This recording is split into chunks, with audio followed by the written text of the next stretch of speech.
What if the most awe-inspiring structures of the ancient world were built using a universal code, one that we're only beginning to understand today? From the towering precision of the Great Pyramid of Giza to the intricate designs of Mayan temples, ancient architects achieved feats that still baffle modern engineers. How did they do it? The answer may lie in something far more profound than simple tools or brute force. It's a concept that bridges the worlds of mathematics, art, and spirituality, sacred geometry. This hidden blueprint, woven into the very fabric of their designs, reveals a level of sophistication that challenges everything we think we know about history and human ingenuity. Were these ancient builders guided by a universal code, one that tapped into the very essence of creation itself? And what secrets are still waiting to be uncovered within the geometry of their masterpieces? In this journey, we'll explore the mysteries of sacred geometry and how it served as the foundation for some of the most iconic structures of lost empires. We'll start with the Great Pyramid of Giza, a marvel that continues to defy explanation and holds clues to a deeper understanding of our past. Rising over 450 feet above the desert sands, the Great Pyramid of Giza stands as a testament to human ambition and ingenuity.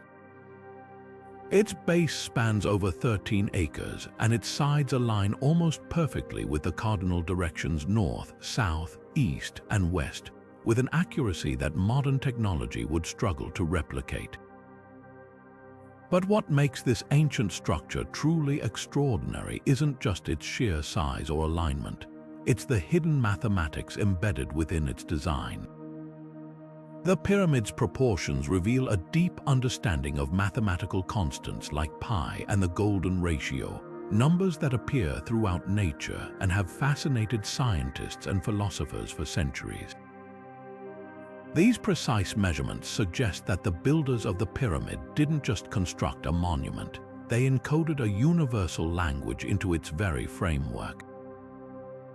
How did the ancient Egyptians achieve such precision without the tools we have today? Some historians argue that they used simple but ingenious methods like water levels and plumb bobs, combined with meticulous observation of the stars. Others propose that they had access to advanced, now lost technologies or knowledge passed down from even older civilizations.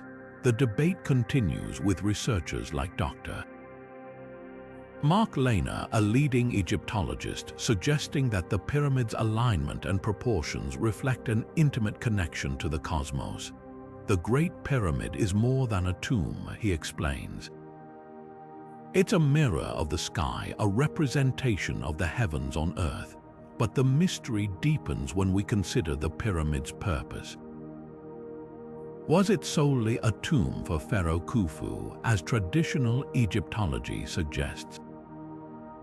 Or did it serve a more profound role, perhaps as an astronomical observatory, a power generator, or even a repository of sacred knowledge? Some researchers point to the pyramid's internal chambers and passages, which align with celestial events like the solstices and equinoxes, as evidence of a deeper, more symbolic function. The truth may lie somewhere in between, a blend of practical and spiritual significance, tied to the ancient Egyptians' belief in the harmony between the earthly and the divine. The Great Pyramid of Giza is more than just an ancient wonder. It's a gateway to understanding the broader patterns of sacred geometry that appear in monuments across the globe. From the temples of Angkor Wat to the stone circles of Stonehenge, these structures share a common thread, a deliberate use of geometric principles that seem to echo the fundamental laws of the universe. Could this be evidence of a shared, ancient wisdom, one that transcended cultures and continents? As we explore further, the Great Pyramid serves as a starting point, a symbol of humanity's timeless quest to unlock the secrets of creation itself. Moving from the towering precision of the Great Pyramid, we now shift our gaze to the windswept plains of Salisbury, England, where another iconic marvel of the ancient world stands in quiet mystery, Stonehenge. This massive stone circle, composed of towering sarsen stones and smaller blue stones arranged in a deliberate circular pattern, has captivated the imagination of historians, archaeologists, and spiritual seekers alike. Its construction, dating back to around 3000 B.C., remains one of the most enduring puzzles of human history. But what makes Stonehenge truly remarkable isn't just its age or the sheer effort required to build it. It's the profound connection between its design and the movements of the cosmos. At first glance, Stonehenge appears as a simple ring of stones, but a closer look reveals a complex alignment with celestial events. The monument is precisely oriented to mark the summer and winter solstices, the longest and shortest days of the year. During the summer solstice, the rising sun aligns perfectly with the heel stone, casting its rays directly into the heart of the circle.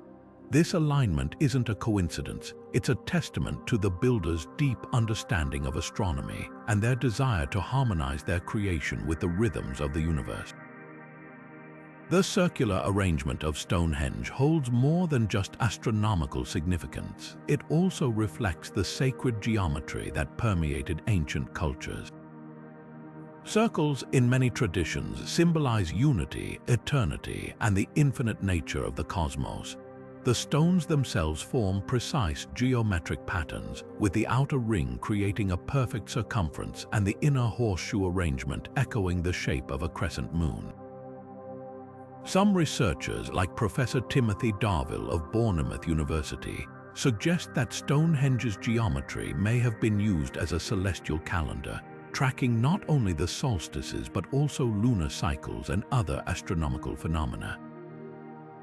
Stonehenge wasn't just a monument, Darvill explains. It was a tool for understanding time and the heavens. How did the ancient builders achieve such precision? The transportation and placement of the stones, some weighing up to 50 tons, remain a subject of debate. While some theories propose the use of sledges, rollers, and even rafts to move the stones from distant quarries, others speculate that advanced techniques or even lost knowledge may have been employed. What's clear is that the builders possessed a sophisticated understanding of geometry, engineering, and astronomy, knowledge that allowed them to create a structure that has endured for millennia.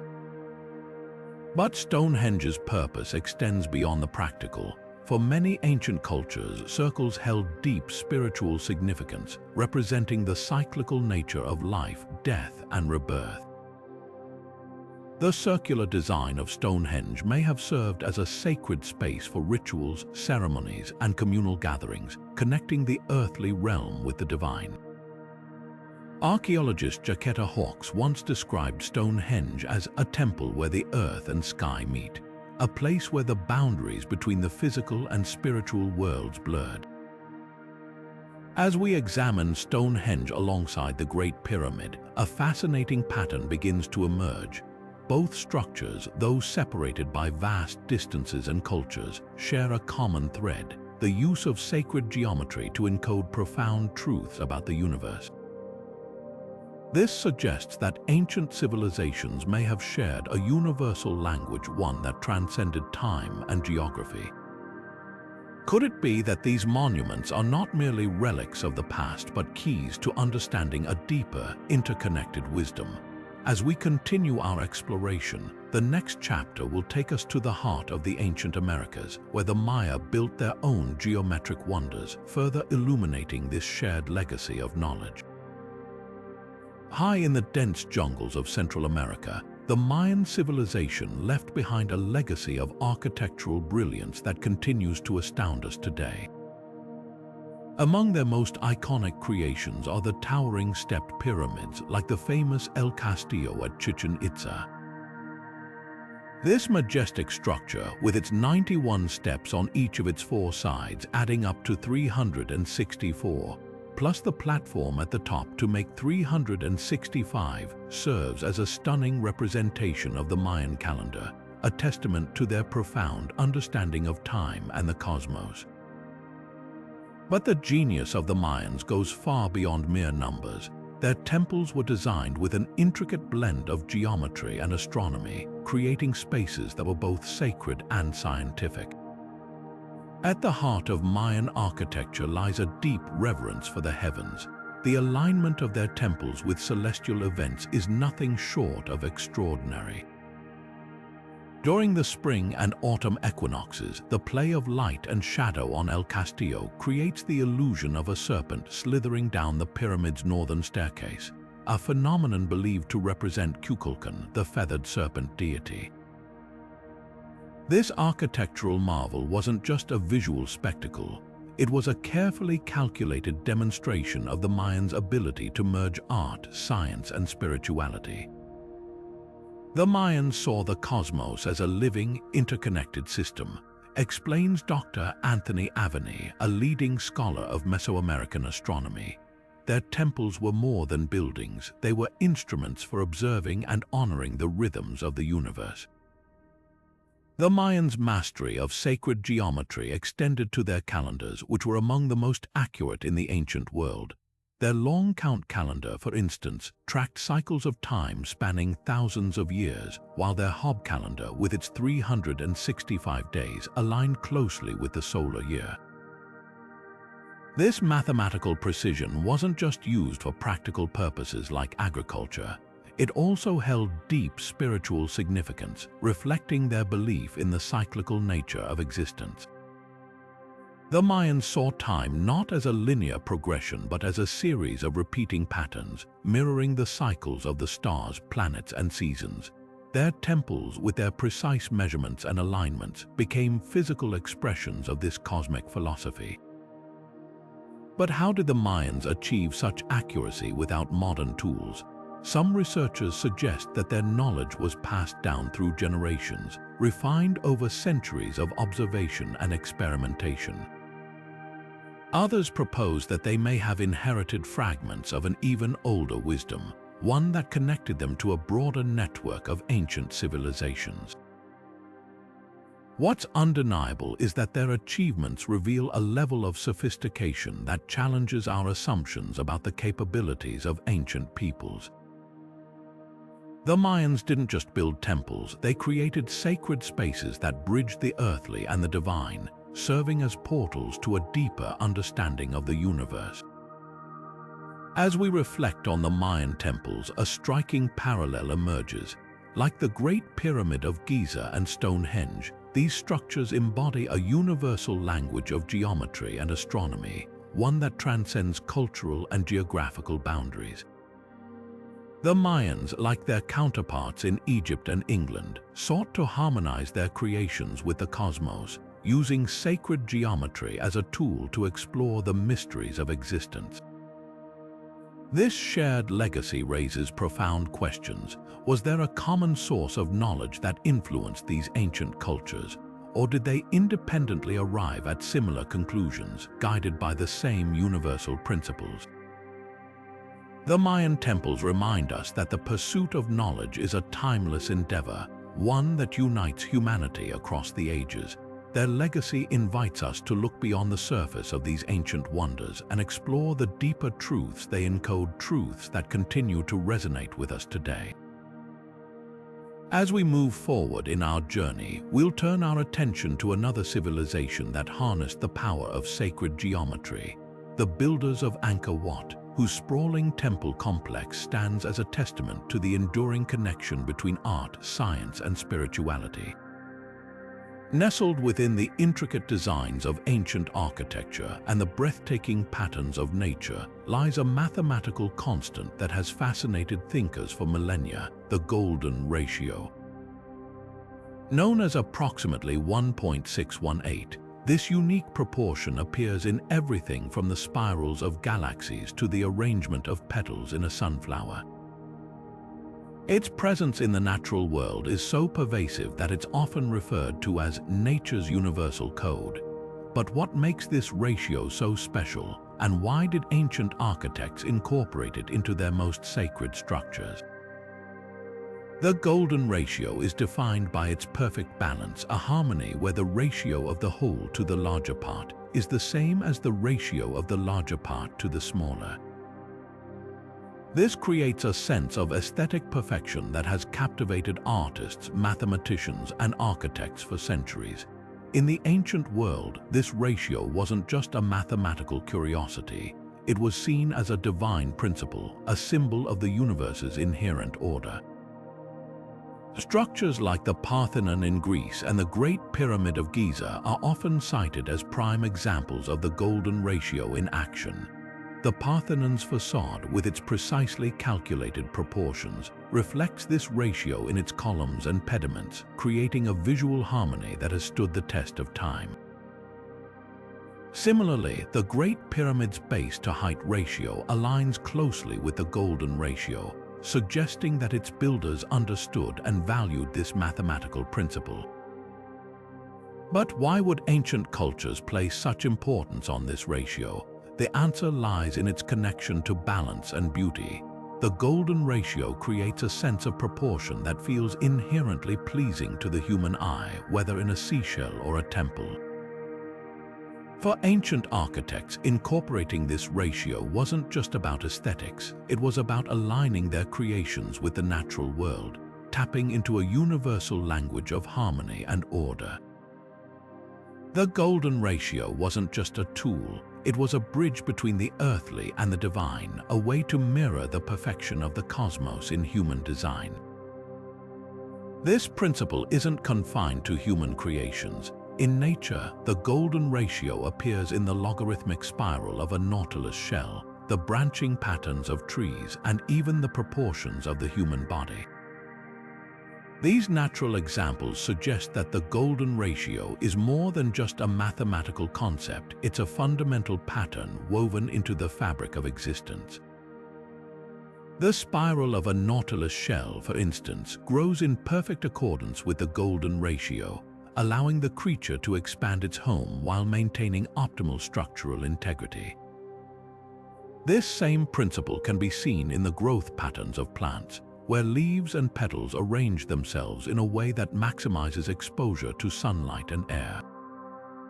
The recurring presence of the golden ratio in both nature and ancient architecture raises a compelling question. Did ancient builders simply observe these patterns in the world around them and replicate them, or did they understand something deeper about the underlying principles of creation? Some researchers believe that the golden ratio was seen as a sacred key, a way to tap into the universal order and bring that harmony into their designs. By incorporating this ratio into their temples and monuments, they may have been attempting to create spaces that resonated with the same balance and beauty found in the natural world. As we explore the golden ratio further, its significance becomes even more profound. This universal code connects the grandeur of ancient structures like the Parthenon and the Great Pyramid to the delicate spirals of a seashell, revealing a shared language of harmony and proportion. It's a reminder that the boundaries between art, science, and spirituality are not as rigid as they might seem. The golden ratio serves as a testament to humanity's enduring quest to understand and reflect the beauty of the cosmos, a pursuit that transcends time and culture. This journey through the golden ratio brings us to a deeper realization. The patterns that shape our world are not random. They are part of a grand, interconnected system, a universal blueprint that ancient architects sought to capture in their masterpieces. As we continue to explore the mysteries of sacred geometry, we'll uncover how this timeless principle influenced another iconic structure, the awe-inspiring Angkor Wat, where art, science, and spirituality converge in a breathtaking symphony of design. In the realm of sacred geometry, few concepts are as profound or as enduring as the 5 Platonic solids. Named after the ancient Greek philosopher Plato, these perfectly symmetrical three-dimensional shapes have fascinated thinkers for centuries. Their perfection lies in their simplicity. Each face, edge, and angle is identical, creating a harmony that feels almost otherworldly. The five solids, the tetrahedron, cube, octahedron, dodecahedron, and icosahedron, were believed to represent the fundamental elements of the universe: fire, earth, air, water, and the cosmos. To the ancients, these shapes weren't just mathematical curiosities, they were the building blocks of reality itself. Plato, in his dialogue Timaeus, assigned each solid to an element. The tetrahedron, with its sharp edges and pointed faces, symbolized fire, embodying its dynamic and transformative energy. The cube, stable and solid, represented earth, reflecting its grounded and unyielding nature. The octahedron, with its 8 triangular faces, was linked to air, evoking lightness and movement. The icosahedron, composed of 20 triangular faces, mirrored water, capturing its fluidity and adaptability. Finally, the dodecahedron, with its 12 pentagonal faces, was associated with the cosmos or the ether, a shape so complex and mysterious that it seemed to hold the secrets of the heavens. These shapes weren't confined to philosophical musings. They found their way into the physical world as well. Ancient architects and artisans incorporated the Platonic solids into their designs, using them as symbols of cosmic harmony and spiritual order. For example, dodecahedron-shaped stones have been discovered in Roman ruins, their purpose still debated by historians. Were they used in rituals as decorative objects, or perhaps as tools for astronomical calculations? Whatever their function, their presence suggests that the ancients saw these shapes as more than mere abstractions. They were tangible expressions of a universal truth. The appeal of the Platonic solids extends far beyond their geometric perfection. Mathematicians and philosophers have long marveled at their elegance and symmetry. The Roman architect Vitruvius, known for his work on proportion and design, praised the solids for their inherent beauty and balance, calling them the perfection of form. Centuries later, the Renaissance polymath Leonardo da Vinci sketched these shapes extensively, exploring their geometry in his quest to understand the natural world. Even today, scientists and artists continue to draw inspiration from these timeless forms, seeing in them a reflection of the fundamental patterns that govern the universe. But what makes the Platonic solids so significant in the context of sacred geometry? Their symmetry and perfection suggest an underlying order to the cosmos, a harmony that transcends cultural and temporal boundaries. The ancients saw these shapes as a bridge between the physical and the metaphysical, a way to connect the material world with the realm of the divine. By studying and incorporating these forms into their architecture, they sought to align their creations with the universal principles of balance and proportion. The legacy of the Platonic solids reminds us that the pursuit of knowledge is as much about understanding the world around us as it is about exploring the mysteries within. These shapes, with their timeless elegance and profound symbolism, invite us to see the universe not as a chaotic jumble of elements, but as a harmonious system governed by universal laws. As we continue our journey through the wonders of sacred geometry, we'll turn our attention to another masterpiece of ancient design, the sprawling temple complex of Angkor Wat, where the principles of geometry and spirituality converge in breathtaking harmony. Deep within the sacred spaces of ancient temples, etched into the stone walls of forgotten ruins, and woven into the fabric of spiritual traditions across the globe, lies a symbol that transcends time and culture, the flower of life. This intricate geometric pattern, composed of overlapping circles arranged in a hexagonal symmetry, has been discovered in sites as diverse as the Osirian in Egypt, the Forbidden City in China, and the pages of medieval European manuscripts. Its universal presence suggests that this design held a profound significance for ancient civilizations, serving as a visual representation of creation itself. But what does this symbol truly mean, and why did it resonate so deeply with cultures separated by vast distances and centuries? At its core, the flower of life is more than just a beautiful pattern. It's a geometric blueprint for existence. The overlapping circles form a lattice of interconnected shapes resembling the petals of a flower in full bloom. This design is believed to encode the fundamental forms of geometry, including the 5 Platonic solids which we explored earlier. In essence, the flower of life acts as a kind of cosmic map, illustrating the interconnectedness of all things from the smallest atom to the vastest galaxy. For ancient cultures, this symbol wasn't just decorative, it was a sacred representation of the divine order that underlies the universe. The flower of life's presence in Egyptian temples, such as the Osirian at Abydos, hints at its spiritual importance. Carved into the walls of these ancient structures, the pattern is thought to have been used in rituals and meditative practices, serving as a tool for connecting with the divine. Some scholars believe that the Egyptians saw the flower of life as a visual key to understanding the cycles of life, death, and rebirth, a concept central to their cosmology. Similarly, in Chinese art, the pattern appears in elaborate designs and mandalas, symbolizing harmony, balance, and the unity of heaven and earth. Even in medieval Europe, the flower of life found its way into illuminated manuscripts, where it was often associated with alchemy and the quest for spiritual enlightenment.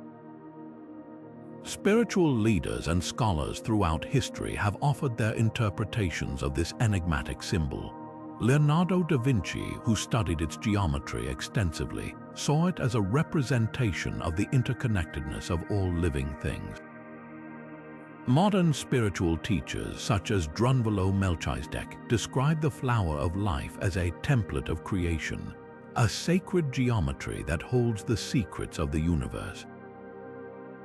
It's not just a symbol, Melchizedek explains. It's a living energy, a map that reveals the patterns of existence and the pathways to higher consciousness.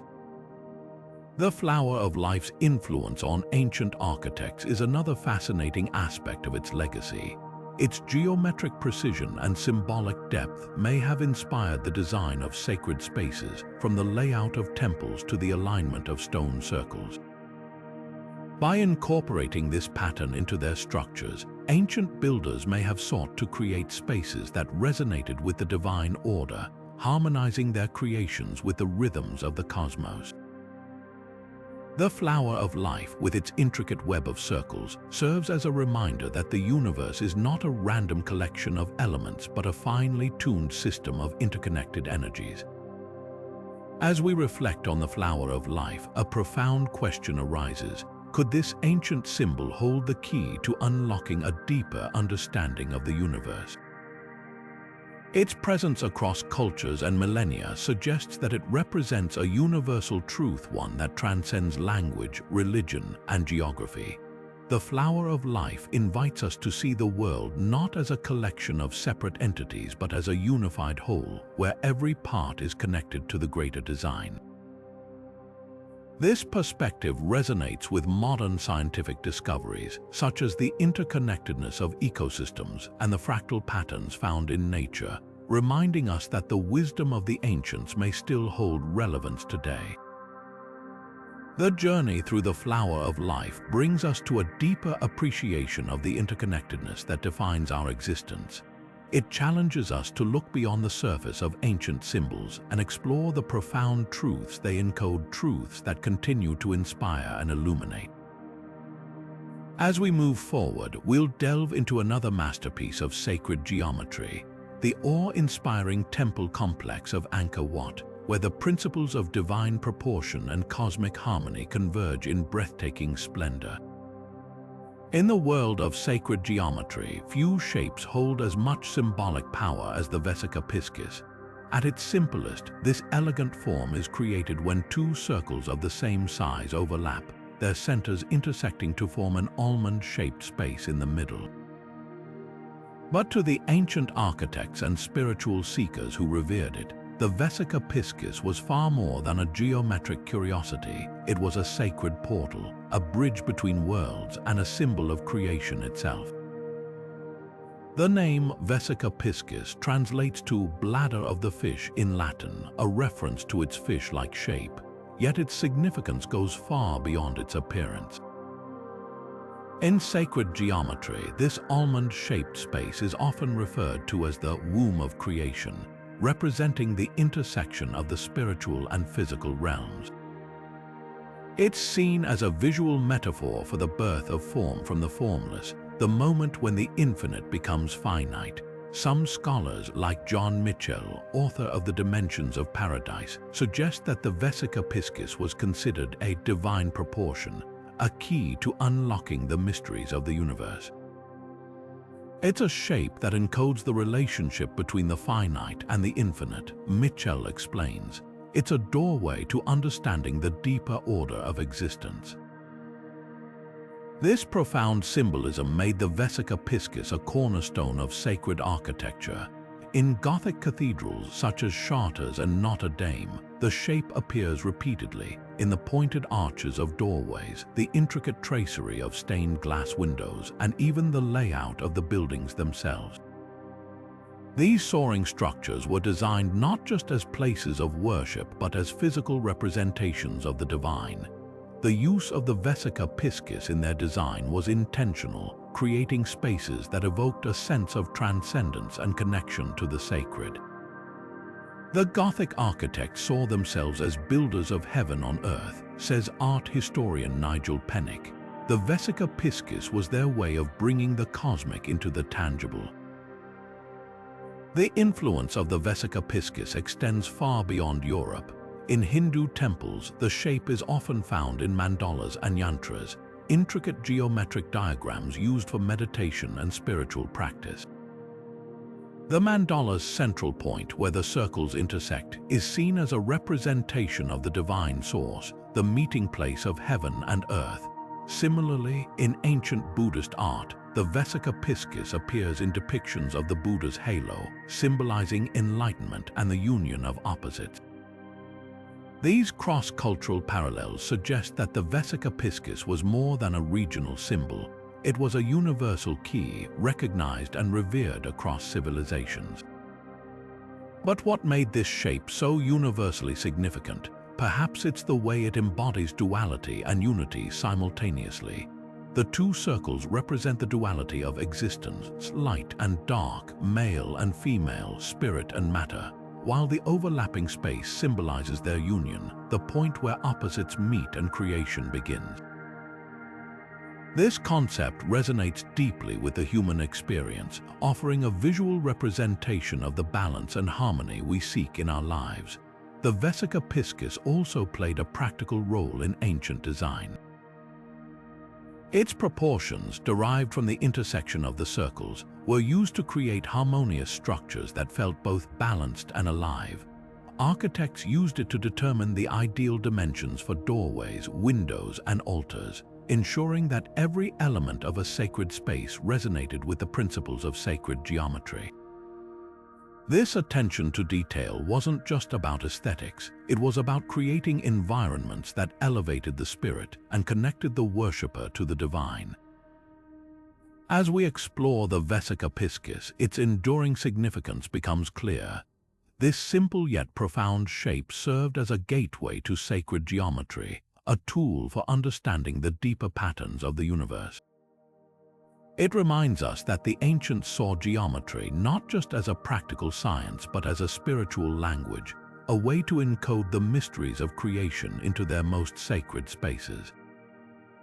The Vesica Piscis invites us to look beyond the surface of these ancient designs and see the deeper truths they hold, truths that continue to inspire and illuminate. This journey through the Vesica Piscis leads us to a deeper appreciation of the interconnectedness that defines our existence. It's a reminder that the pursuit of knowledge is as much about exploring the mysteries within as it is about understanding the world around us. And as we move forward, we'll see how this timeless principle influenced another iconic structure, the awe-inspiring Angkor Wat, where art, science, and spirituality converge in breathtaking splendor. Among the many mathematical wonders revered by ancient cultures, one stands out for its elegance and ubiquity: the Fibonacci sequence.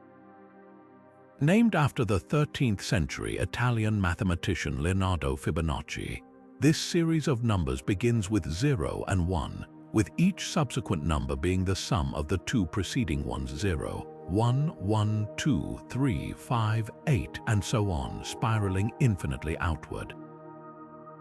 But the true magic of this sequence lies not just in its simplicity, but in its profound presence across the natural world and human creativity. From the swirling arms of galaxies to the delicate spirals of a nautilus shell, the Fibonacci sequence reveals a hidden order that bridges the realms of mathematics, nature, and art. In the natural world, the Fibonacci sequence manifests in breathtaking ways. Take, for instance, the arrangement of seeds in a sunflower. Each seed follows a precise spiral pattern, growing at an angle that ensures optimal space and sunlight for everyone. Count the spirals and you'll find they align perfectly with Fibonacci numbers, often 34 spirals in one direction and 55 in the other. This same pattern appears in pine cones, pineapples, and even the branching of trees, where each new limb grows in a Fibonacci-inspired rhythm. Even the human body reflects this sequence, with proportions like the distance between joints or the shape of the ear echoing its harmonious ratios. It's as though nature itself is whispering the language of the Fibonacci sequence, a universal code embedded in the fabric of life. Ancient architects, too, seem to hear this whisper. The Parthenon, one of the most iconic structures of ancient Greece, is often cited as a masterpiece of Fibonacci-inspired design. Its columns, arranged in a precise ratio, create a sense of balance and proportion that feels instinctively pleasing. The rising spiral of the column's capitals mirrors the Fibonacci sequence, drawing the eye upward in a natural, harmonious flow. Some scholars suggest that the Parthenon's architects intentionally incorporated these ratios to evoke a sense of divine order, aligning their creation with the rhythms of the cosmos. As mathematician Mario Livio explains, the Fibonacci sequence isn't just a series of numbers, it's a reflection of the inherent beauty and order in the universe. When ancient builders used it, they were tapping into something timeless. This connection between the Fibonacci sequence and sacred architecture raises an intriguing question. Did ancient cultures consciously use this mathematical pattern, or did they intuitively sense its harmony? Some researchers argue that the sequence's prevalence in nature made it a natural choice for architects seeking to mirror the beauty of the world around them. Others propose that the Fibonacci sequence held a deeper spiritual significance, representing the unity of creation and the interconnectedness of all things. Whatever their motivation, the result is undeniable structures that resonate with a universal sense of balance and proportion, drawing the viewer into a deeper connection with the natural and the divine. The Fibonacci sequence's influence extends far beyond architecture. In art, music, and even literature, this mathematical pattern has inspired creators for centuries. Renaissance painters like Leonardo da Vinci used the sequence to compose their masterpieces, while composers like Bela Bartok structured their music around its ratios. These creative applications highlight the sequence's versatility, its ability to transcend disciplines and speak to the human soul in profound ways. It's a reminder that mathematics isn't just a tool for calculation, it's a language of beauty, a way to explore and express the mysteries of existence. As we reflect on the Fibonacci sequence, its universal appeal becomes clear. This simple yet profound pattern connects the natural world with human creativity, offering a glimpse into the underlying order of the cosmos. It's a testament to the enduring quest for harmony, a pursuit that unites ancient architects, modern scientists, and artists across the ages.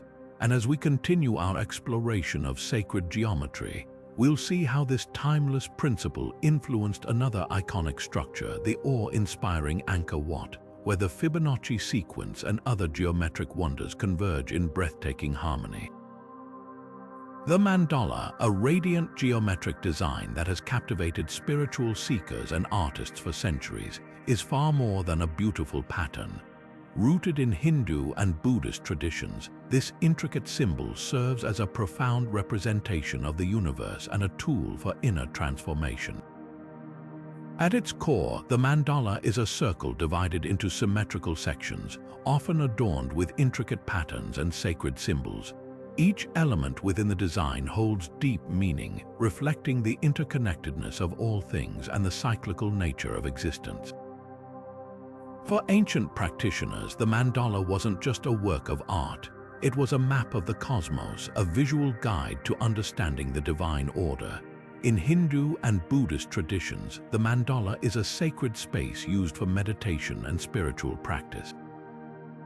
Its circular form represents wholeness, infinity, and the eternal cycle of life, death, and rebirth. The center of the mandala, often marked by a focal point or deity, symbolizes the source of creation, the divine essence from which all life flows. Surrounding this center are concentric layers of geometric shapes and symbols, each representing different aspects of the universe, from the physical realm to the spiritual. The mandala is a microcosm of the cosmos, explains spiritual teacher Thich Nhat Hanh. It's a reminder that everything is interconnected and that true peace comes from recognizing this unity. The mandala's influence extends far beyond its spiritual significance. Ancient architects and builders drew inspiration from its geometric precision, using its principles to design sacred spaces like temples and palaces. In India, the layout of many Hindu temples mirrors the structure of a mandala, with the central shrine representing the divine source and the surrounding courtyards and pathways reflecting the layers of the cosmos. Similarly, in Buddhist architecture, the design of stupas and monasteries often follows mandala-inspired patterns, creating spaces that feel both harmonious and transcendent. These structures weren't just places of worship. They were physical embodiments of the mandala's sacred geometry, designed to elevate the spirit and connect the worshipper with the divine. One of the most famous examples of mandala-inspired architecture is the Borobudur Temple in Indonesia. This massive Buddhist monument, built in the 9th century, is designed as a three-dimensional mandala with its terraces and stupas arranged in precise geometric patterns. As visitors ascend through the temple's levels, they symbolically journey through the layers of existence, from the earthly realm to enlightenment. The Borobudur Temple is a testament to the mandala's transformative power, demonstrating how sacred geometry can shape not only art but also the very spaces we inhabit. The mandala's impact on art and architecture raises an intriguing question. Why did ancient cultures place such importance on these geometric designs? Perhaps it's because the mandala, with its perfect symmetry and balance, offers a glimpse into the underlying order of the universe. It's a reminder that chaos and complexity can give way to harmony and clarity, both in the external world and within ourselves. As we engage with mandalas, whether through meditation, art, or architecture, we're invited to explore this balance, to align ourselves with the rhythms of the cosmos and find peace in the midst of life's challenges. The legacy of the mandala is a testament to humanity's enduring quest for meaning and connection. It's a symbol that transcends time and culture, offering a timeless reminder of the beauty and order that underlie existence.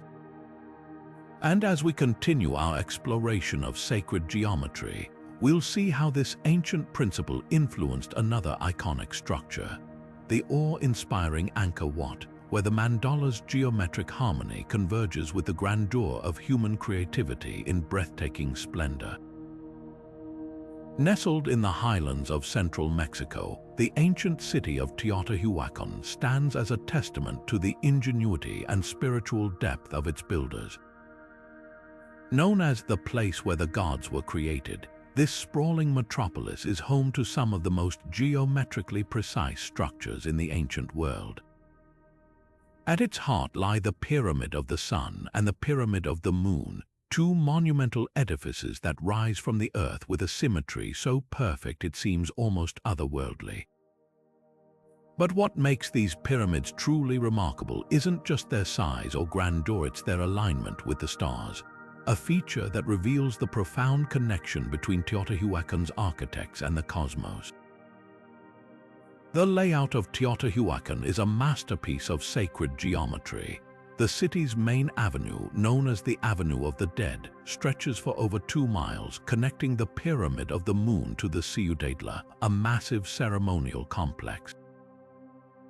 Along this central axis, the pyramids, plazas, and temples are arranged in precise geometric patterns, creating a harmonious balance that mirrors the rhythms of the heavens. The Pyramid of the Sun, for instance, is aligned with the cardinal directions north, south, east, and west, with an accuracy that rivals even the Great Pyramid of Giza.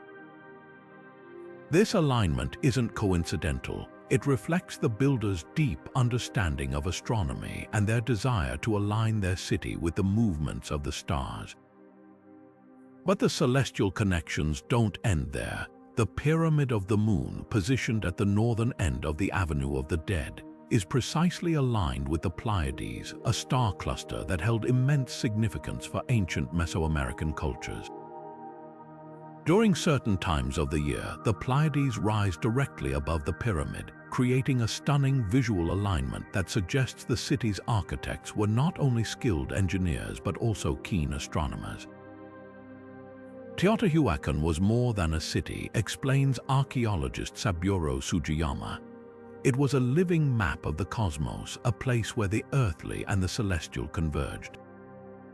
The geometric precision of Teotihuacan extends beyond its pyramids. The city's layout reflects a sophisticated understanding of sacred geometry, with its avenues and structures forming intricate patterns that echo the natural world. The Ciudadela, for example, is a massive square enclosure surrounded by platforms and temples, its proportions reflecting the golden ratio, a mathematical constant revered for its aesthetic perfection. This deliberate use of geometry suggests that the city's builders saw their creation as more than just a place to live. It was a sacred space designed to harmonize with the universal principles of balance and proportion. What was the purpose of this grand design? Some scholars believe that Teotihuacan served as a ceremonial center, a place where rituals and offerings connected the people to the gods. Others propose that it was a cosmic map, a physical representation of the heavens that allowed its inhabitants to align themselves with the divine order. The city's murals, sculptures, and artifacts offer tantalizing clues depicting deities, celestial bodies, and geometric patterns that hint at a complex cosmology. Yet, despite decades of research, Teotihuacan remains shrouded in mystery. Who built this extraordinary city? What inspired its precise alignment with the stars? And why was it abandoned around the 7th century, leaving behind a legacy that continues to captivate us today? The enduring enigma of Teotihuacan raises a fascinating possibility. Could this ancient city have been part of a global network of sacred sites, connected by a shared understanding of sacred geometry and celestial alignment? From the pyramids of Egypt to the temples of Angkor Wat, similar principles of design and orientation appear in monuments across the world, suggesting that ancient cultures may have been guided by a universal wisdom. Teotihuacan, with its awe-inspiring pyramids and celestial alignments, invites us to explore this possibility, offering a glimpse into a world where the earthly and the divine were intricately intertwined. Among the many geometric wonders of the ancient world, the labyrinth stands out as a unique and deeply symbolic design.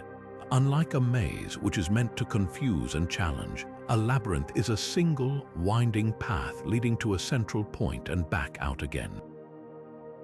It's a journey without dead ends, a metaphor for the human experience full of twists and turns, yet always moving forward.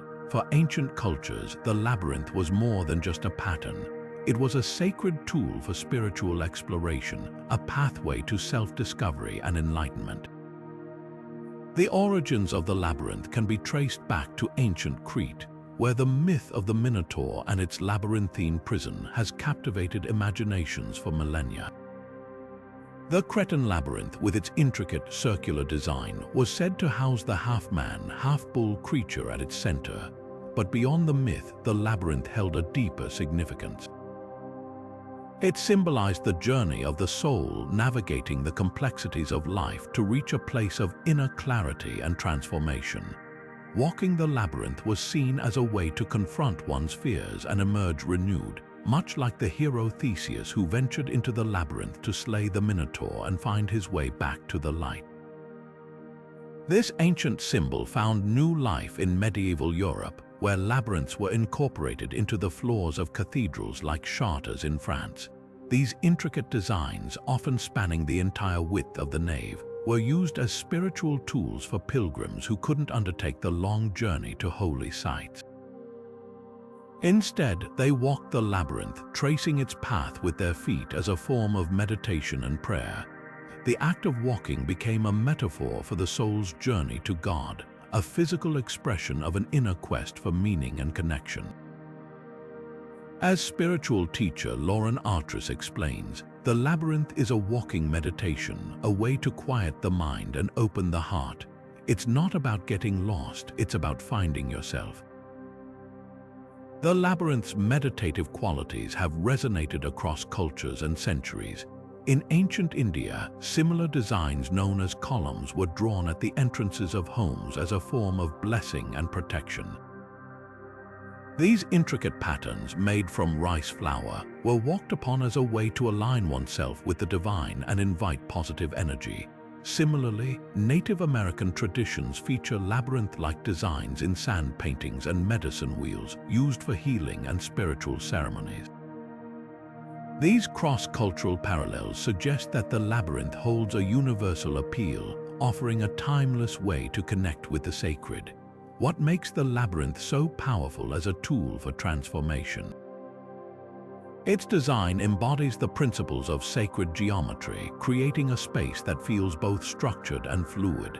The winding path mirrors the twists and turns of life, while the central point represents the stillness within, a place of clarity and peace. Walking the labyrinth becomes a form of active meditation, allowing the mind to quiet and the heart to open. It's a way to step out of the chaos of daily life and into a space of reflection and renewal. As we explore the labyrinth's enduring legacy, its significance becomes clear. This ancient geometric design serves as a bridge between the physical and the spiritual, offering a pathway to inner wisdom and enlightenment. It reminds us that the journey is just as important as the destination, and that every step we take brings us closer to understanding ourselves and the world around us. The labyrinth invites us to slow down, to listen, and to trust the path even when it winds in unexpected directions.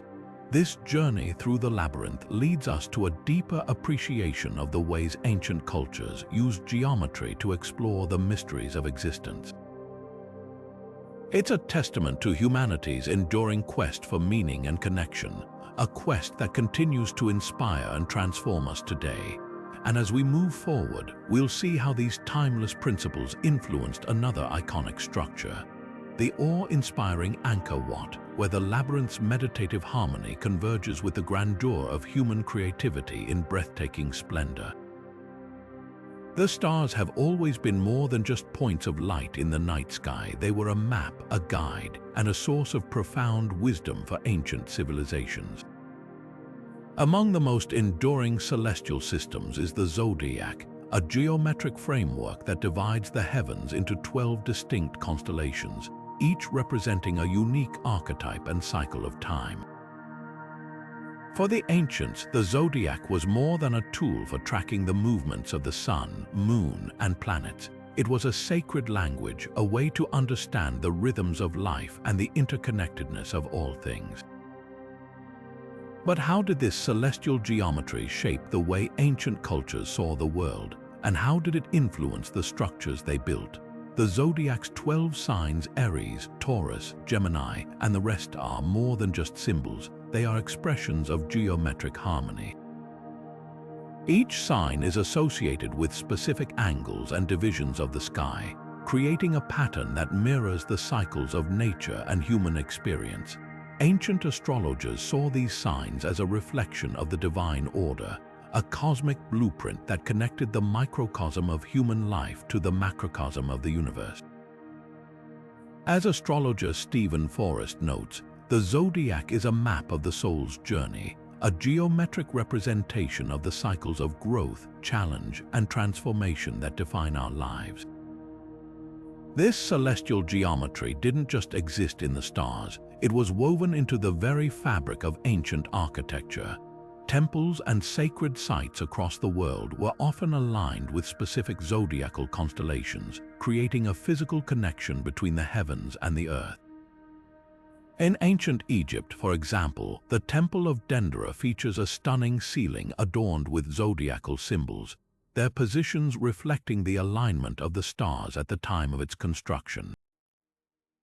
Similarly, the Hellenistic city of Pergamon in modern-day Turkey housed a sanctuary dedicated to Asclepius, the god of healing, where the zodiac was integrated into the design to harmonize the space with cosmic energies. These structures weren't just built to honor the gods, they were designed to align with the celestial patterns, creating a bridge between the earthly and the divine. The zodiac's influence extended beyond architecture. It shaped the calendars, rituals, and even the daily lives of ancient peoples. The Babylonians, who are often credited with formalizing the zodiac as we know it, used it to track time and predict seasonal changes. Their understanding of celestial cycles allowed them to develop one of the earliest known systems of astrology, a practice that spread across cultures and continues to captivate us today. Historian Francesca Rochberg explains, the zodiac was a way for ancient cultures to make sense of the world. It provided a framework for understanding the passage of time, the cycles of nature, and the rhythms of human existence. But why did the zodiac hold such power over the ancient imagination? Perhaps it's because it offered a way to see the universe as an interconnected whole, where every star, planet, and constellation played a role in a grand cosmic dance. The zodiac's geometric patterns mirrored the cycles of life, birth, growth, decay, and renewal, offering a sense of order in a world that could often feel chaotic. For ancient architects, aligning their structures with these patterns was a way to bring that cosmic harmony into the physical realm, creating spaces that resonated with the timeless wisdom of the stars. As we explore the zodiac's enduring legacy, its significance becomes clear.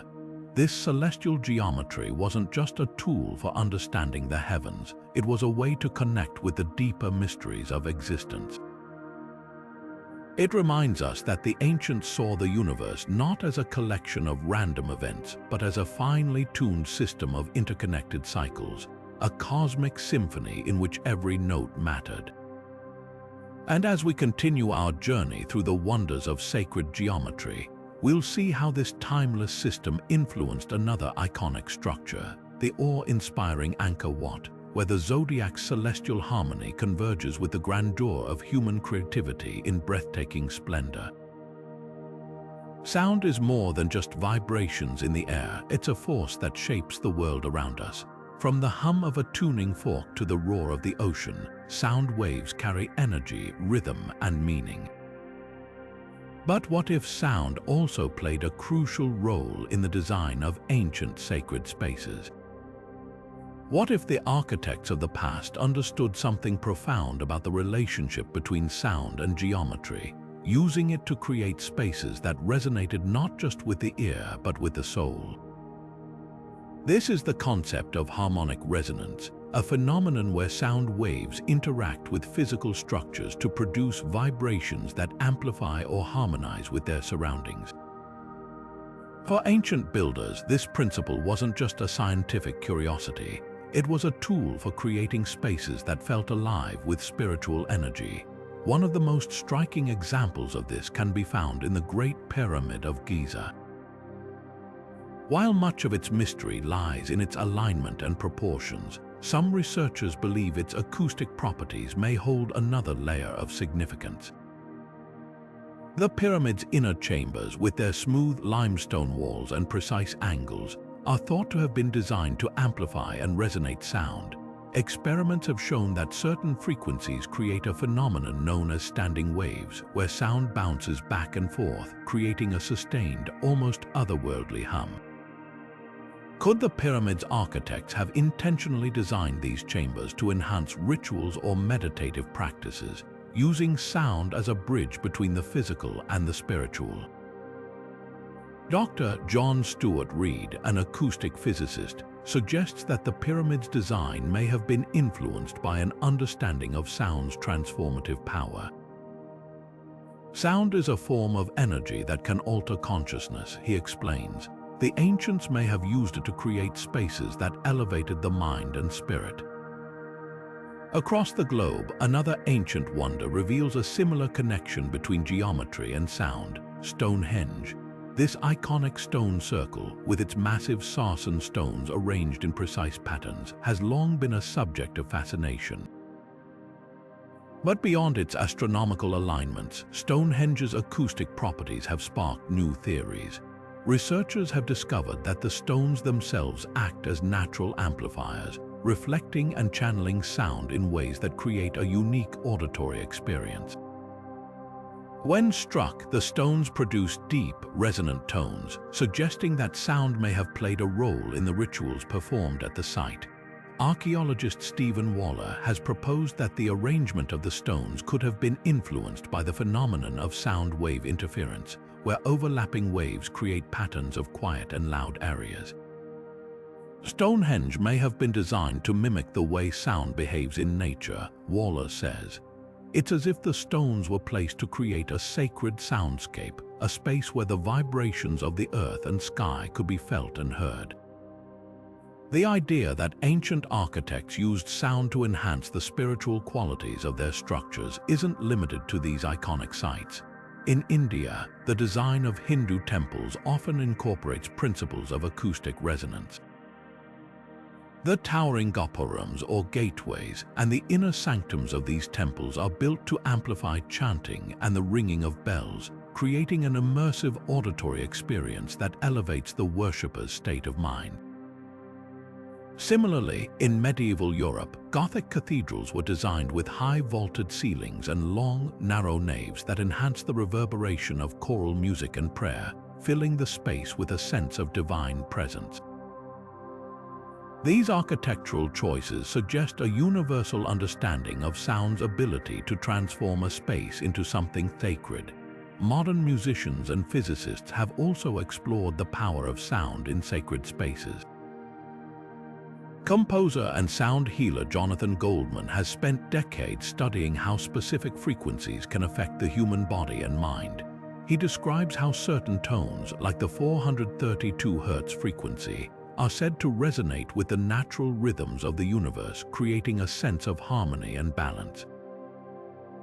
Sound is a vibrational medicine, Goldman explains. When we align ourselves with these frequencies, we tap into a deeper level of connection with the world around us.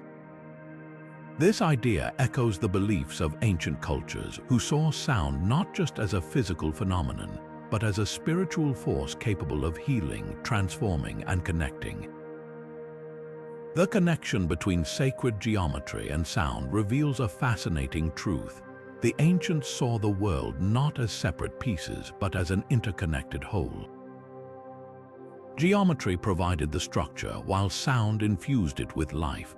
Together, they created spaces that were more than just physical. They were experiences, designed to elevate the spirit and connect the worshipper with the divine.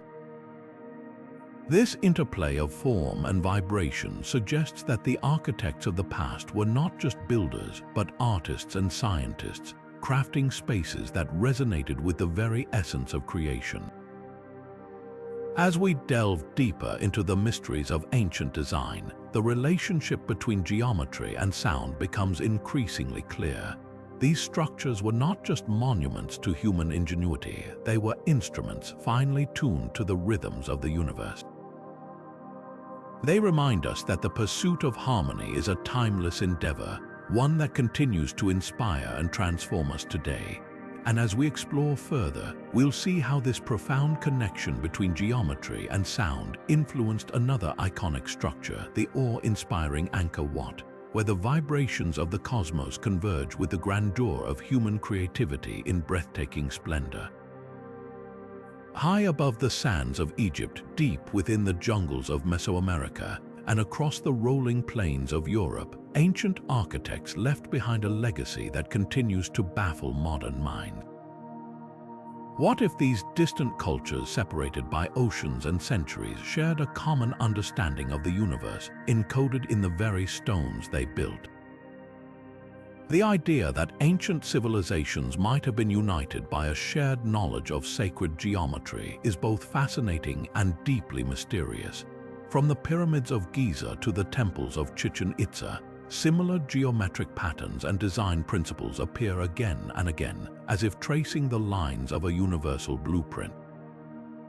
Could this be evidence of a lost wisdom, once known to all but now fragmented across time? One of the most compelling examples of this global connection is the recurring use of the golden ratio, a mathematical proportion found in structures as diverse as the Parthenon in Greece and the Great Pyramid of Egypt.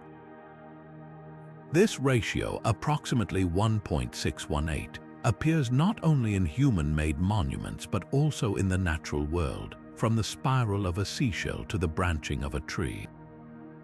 Its presence in both nature and ancient architecture suggests that these cultures weren't just copying what they saw. They were tapping into a deeper, universal order. But how did civilizations separated by thousands of miles and years arrive at the same geometric insights?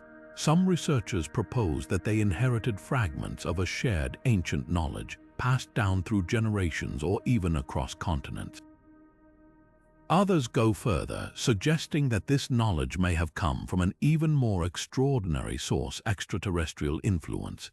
The idea of extraterrestrial intervention in ancient architecture is a controversial but intriguing theory. Proponents point to the precision and sophistication of structures like the pyramids, which seem to defy the technological capabilities of their time.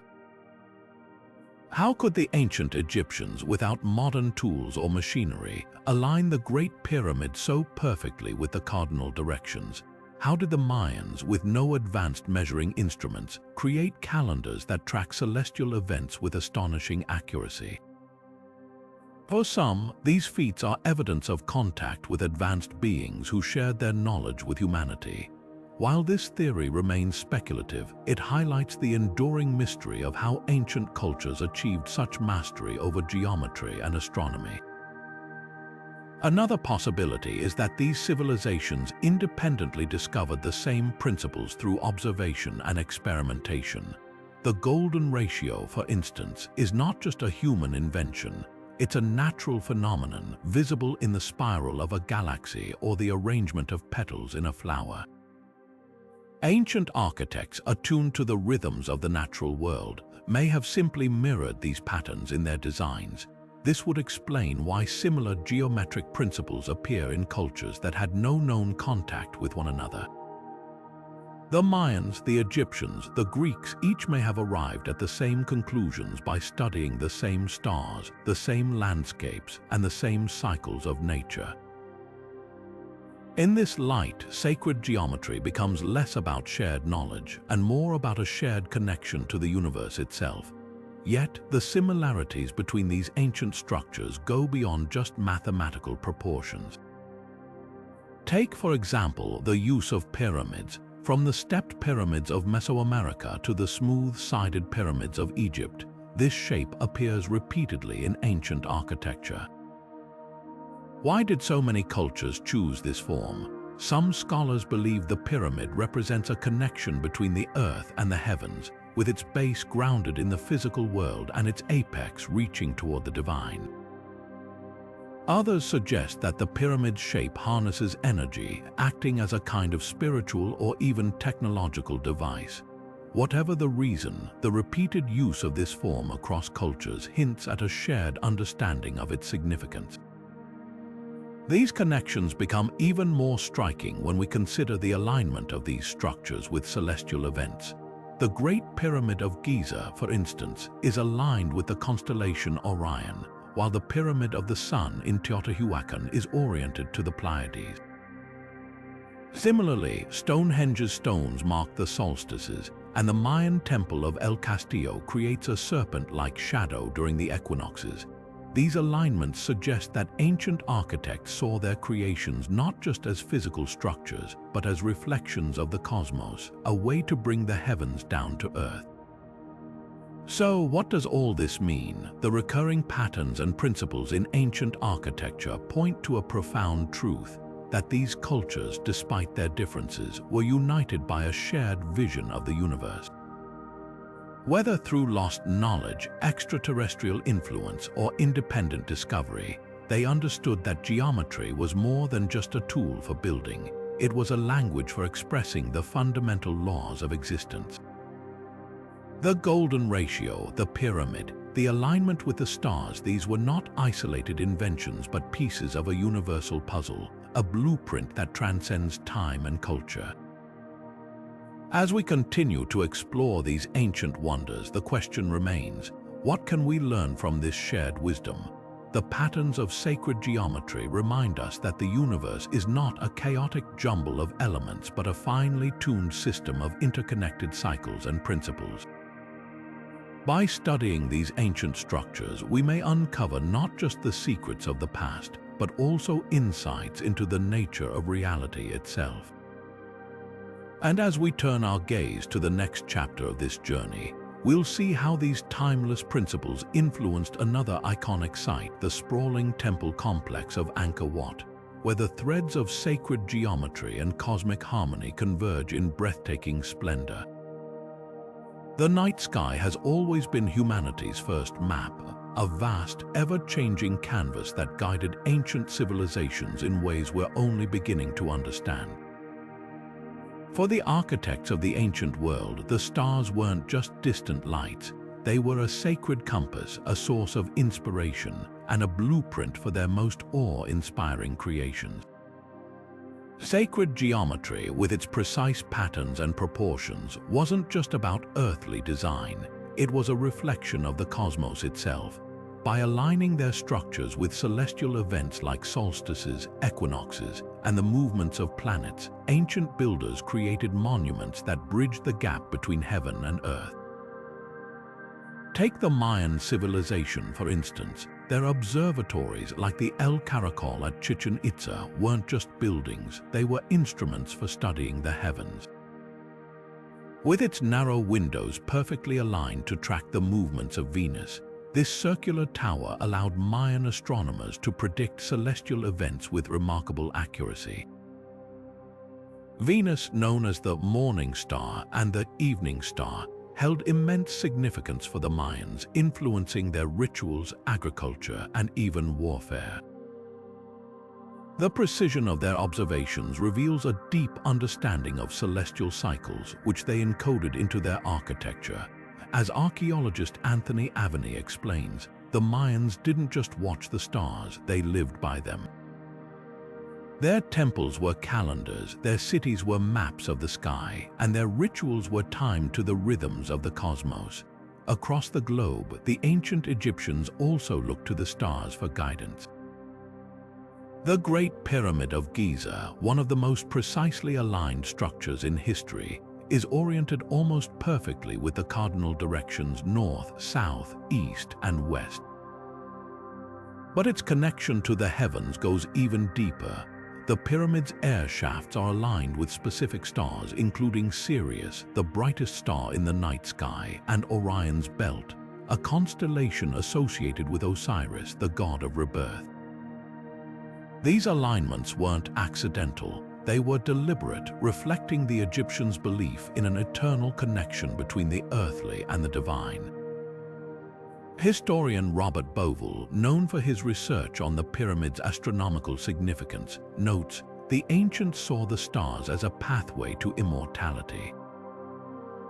Their monuments weren't just tombs, they were gateways to the afterlife, designed to mirror the celestial realm. The interplay between astronomy and architecture isn't limited to these iconic examples. In England, the stone circles of Stonehenge are meticulously arranged to mark the summer and winter solstices. During these celestial events, the rising and setting sun aligns perfectly with the monument stones, creating a breathtaking display of light and shadow. For the builders of Stonehenge, these alignments were more than just technical feats. They were moments of spiritual significance when the earthly and celestial worlds seemed to merge. Archaeologist Mike Parker Pearson suggests that Stonehenge was part of a larger ritual landscape where the cycles of the sun and moon shaped the rhythms of life. Stonehenge wasn't just a monument, he says.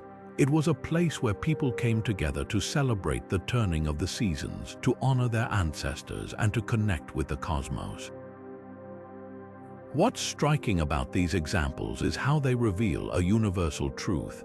The ancients saw the stars not as distant, disconnected points of light, but as a living, dynamic system that influenced every aspect of their lives. By aligning their structures with celestial events, they created spaces that resonated with the rhythms of the universe. These monuments weren't just works of art or engineering. They were expressions of a profound spiritual philosophy, one that saw humanity as an integral part of a larger cosmic order. The stars weren't just a guide for ancient builders, they were a source of wisdom, a reminder that the patterns of the heavens could illuminate the path to understanding the mysteries of existence. This celestial knowledge wasn't confined to one culture or region.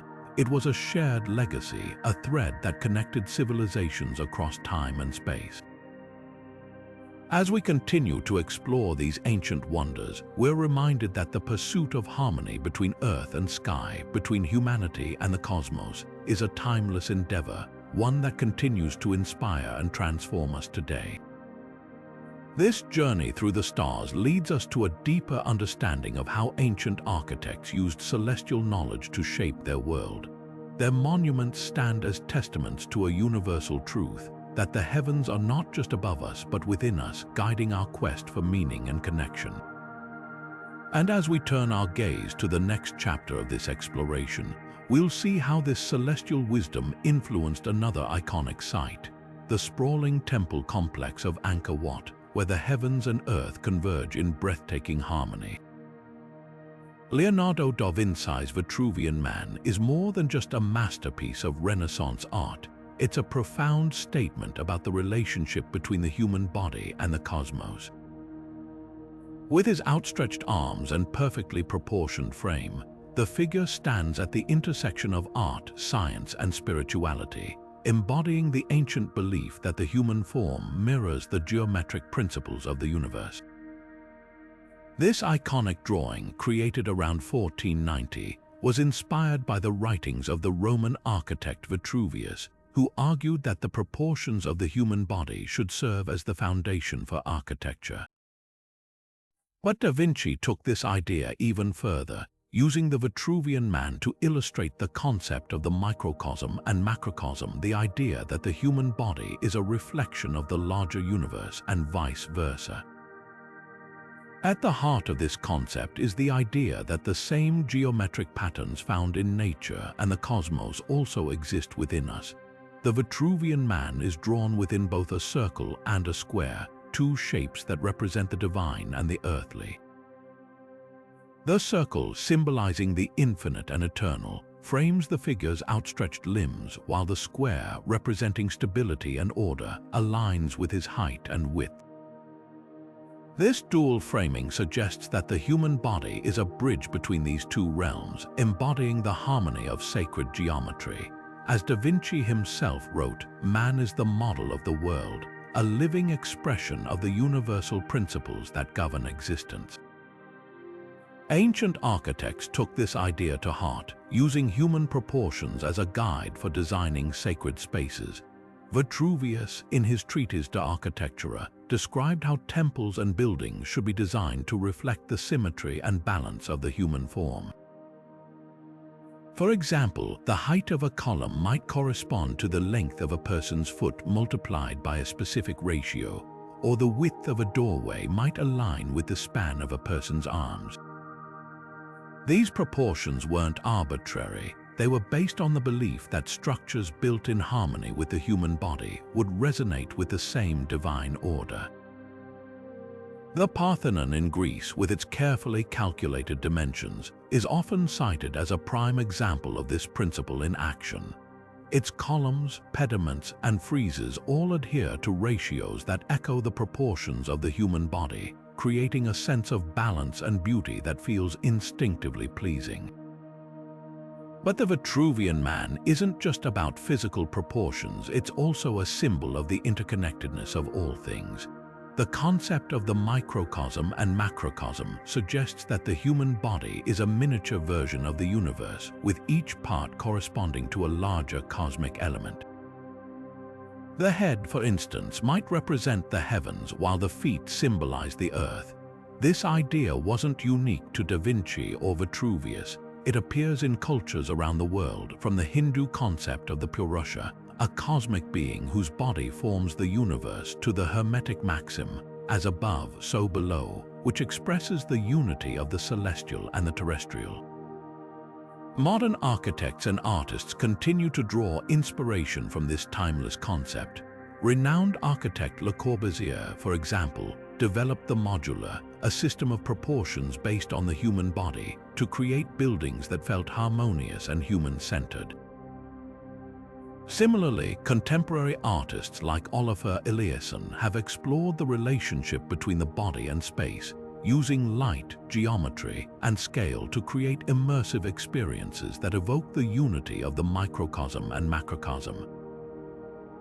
The human body is a universal measure, Eliasson explains. It's a way to connect the personal with the cosmic, to create spaces that resonate with our deepest sense of belonging. What makes the Vitruvian Man so enduring is its ability to capture a universal truth, that the human body is both a reflection of and a participant in the grand design of the universe. By using the body as a model for sacred design, ancient architects sought to create spaces that honored this connection, aligning their creations with the rhythms of the cosmos. This principle reminds us that we are not separate from the world around us. We are an integral part of it, shaped by the same patterns and proportions that define the stars, the seas, and the earth itself. As we reflect on the Vitruvian Man and its profound implications, we're reminded that the pursuit of harmony is a timeless endeavor. Whether in the soaring arches of a cathedral or the precise angles of a pyramid, the human body has served as a blueprint for sacred design, guiding architects and artists in their quest to capture the beauty and order of the universe.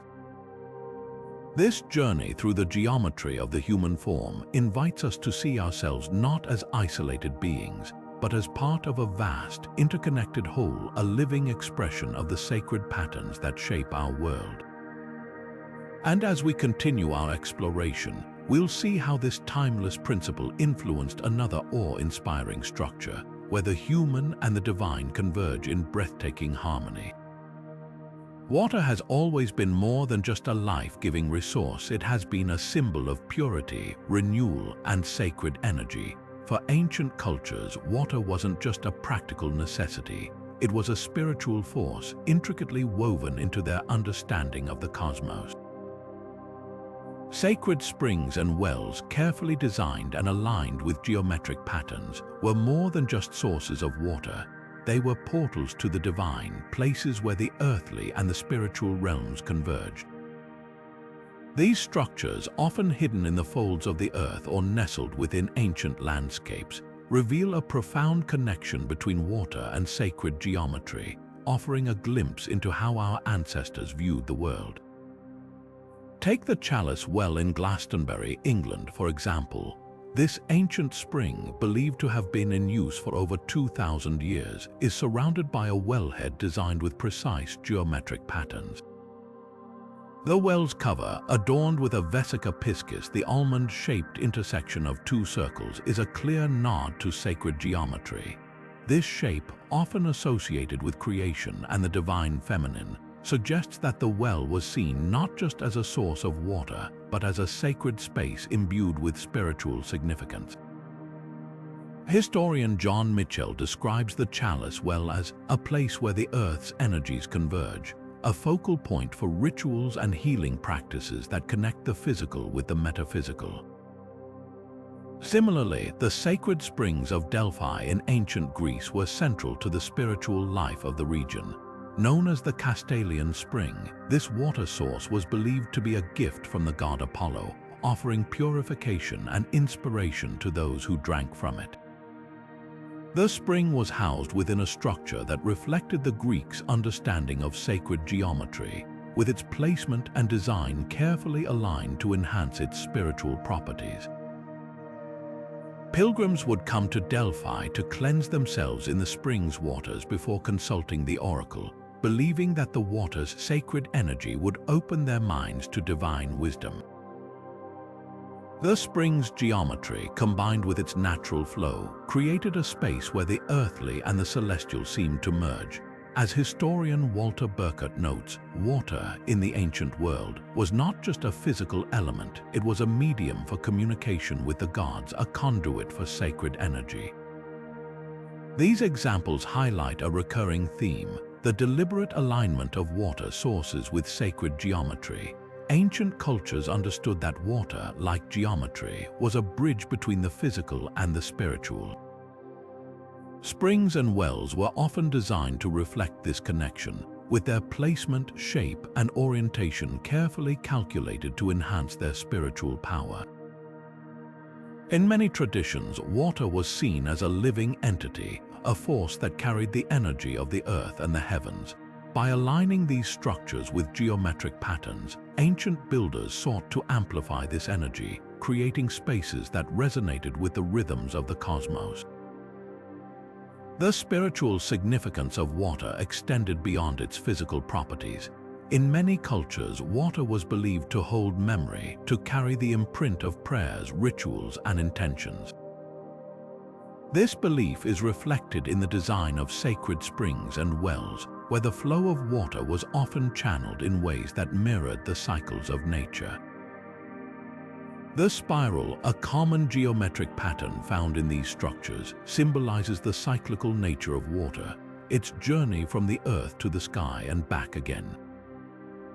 This symbolism wasn't lost on ancient architects, who used it to create spaces that felt alive with movement and energy. The interplay between water and sacred geometry invites us to see these ancient structures not just as relics of the past, but as living expressions of a timeless wisdom. They remind us that the natural world is not separate from the spiritual, it is a part of it, shaped by the same patterns and principles that govern the cosmos. The geometry of water, with its flowing lines and rhythmic cycles, offers a powerful metaphor for the interconnectedness of all things, a reminder that we are part of a larger, dynamic system. As we reflect on the sacred springs and wells of the ancient world, their enduring significance becomes clear. These structures were more than just sources of water. They were places of transformation where the physical and the spiritual converged. They invite us to see water not just as a resource, but as a sacred force, a medium through which we can connect with the deeper rhythms of existence.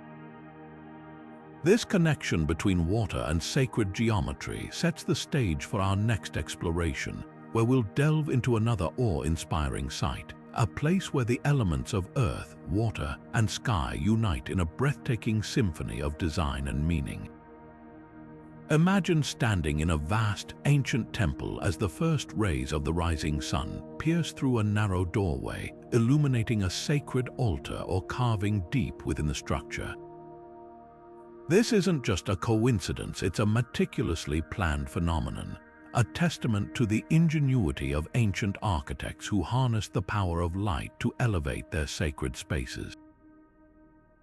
Light in its purest form became a tool for these builders, a way to infuse their temples with spiritual energy and connect the physical world with the divine.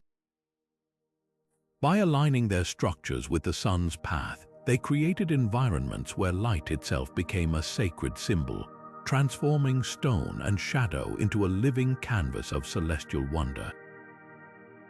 One of the most striking examples of this interplay between light and geometry can be found in the Abu Simbel temples of Egypt, built by Pharaoh Ramses II in the 13th century B.C. These monumental structures are best known for their colossal statues and intricate carvings, but their true genius lies in their alignment with the sun.